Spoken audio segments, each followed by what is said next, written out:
everybody. Kyle Custer, your senior analyst, and Jamie Sumner, your chief analyst here.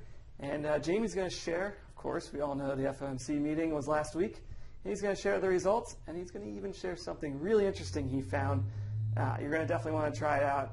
It's a little game that the San Francisco Fed puts out, and we'll link you there. We'll get you there, but let's see what happened last week. All right, as everybody knows, last week we had some big numbers come out. The Fed came out with their new dot plot, which is very exciting. So we see it here. Nothing really surprising in my mind. What we anticipated, they came down a little bit on the 2016 year end. If you see here, June was at a 0.9 on their scale, and September now came in at a 0.6. So we anticipated them to come down just a little bit, and that kind of trend follows throughout the different years. 2017, they came down from a 1.6 to a 1.1 for 2017. 2018, they came down to a 1.9 from a 2.4, and they had a new year added on here, as they usually do in September, for 2019 at that 2.6, just 0.2% above their June number of 2.4 for 2018. So overall, we can see that the Fed taking a slight bit off here, anticipating rates to remain low for even longer than they anticipated at the beginning. And then we had the long run at a 2.9 now rather than a 3%. So as you can see, short-term rates staying where they are probably for the rest of the year here. Maybe in December, going to see an uptick depending on how the numbers come out for the overall economy going forward throughout the final quarter of this year.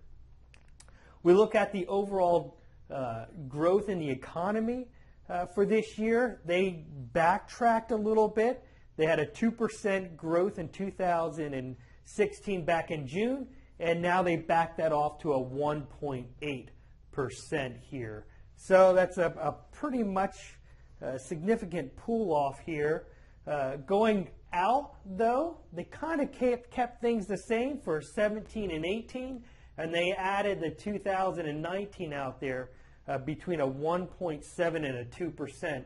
So very similar to what they had last quarter.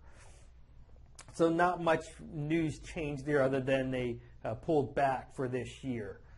Then we look at the inflation with the PCE, very similar. They pulled back a little bit for each of the years here, but nothing. They're not reaching 2% now back until out in 2018. So inflation is not an issue. It's not going to cause them to raise those rates. So in my mind, here we're stuck where we are for a significant amount of time. When we look at this, the question is, have you ever wanted to be the chair of the Fed?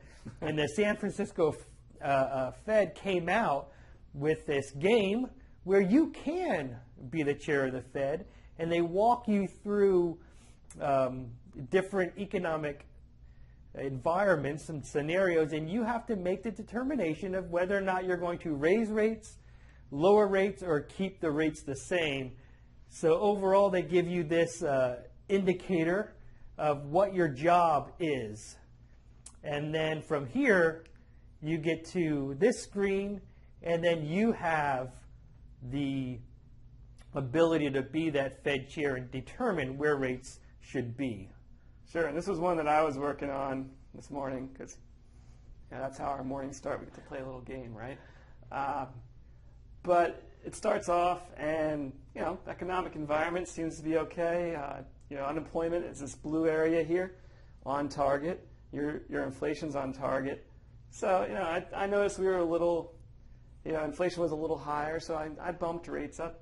And the moment I bumped rates up, this comes out that we got a financial market crisis on our hands, and that's where you see unemployment take a jump up, and then you see inflation tick down, largely in part because of this economic issue that occurs. And they also bring in fiscal issues as well, and It's definitely oversimplified, but it's fun, and it really kind of gives you a small window into what they're dealing with and what they're looking at. Yeah. So hopefully, as you're playing the game, you might get to the congratulations screen where it shows that you will be reelected as the Fed chair. And then it all depends on where at the end of your term, where your inflation rate is and where your unemployment rate is. So I hope you all go ahead and click on that link, try it out. It's a lot of fun. It could be a little addicting when you get into it. And, you know, it took me a couple of tries to get to the congratulations screen. I kept on getting to that sorry screen. So good luck, everyone, on the game, and we'll see you next week.